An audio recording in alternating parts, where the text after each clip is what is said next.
Copa América, pero en Europa también están enfocados obviamente en qué pasó con Valencia. ¿Se puede explicar?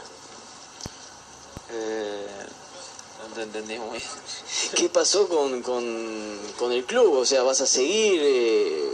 Allá se preguntan, ya hay un montón de ofertas alrededor. No, la verdad que lo que tengo para decir es que en estos momentos estoy disfrutando de lo que es la selección de una Copa América en donde tiene mucha responsabilidad vestir esta camiseta. Yo hablé en su momento con quien tenía que hablar, con mi representante, y el Valencia sabe muy bien lo que quiero.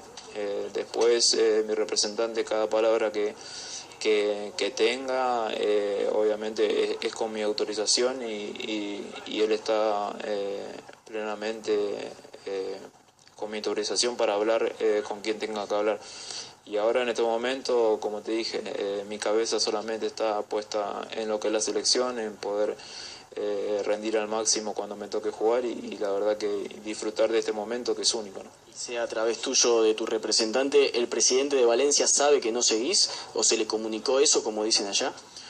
No, yo tuve una charla con el presidente y mi representante y el presidente sabe muy bien lo que es mi deseo y nada.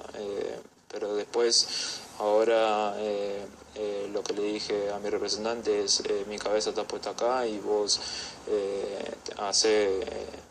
te dejo en tus manos lo que tengas que hacer, ¿no? Imagino que también podés llegar a hablar con Di María, cómo es Real Madrid, con Rojo, cómo es Manchester United. Sí, bueno, pero nada, en estos momentos disfruto del día a día, disfruto de Di María, disfruto de Rojo, de Tevez, de Messi, muchos jugadores que son referentes acá. Gracias, Nico. No, gracias. Nicolás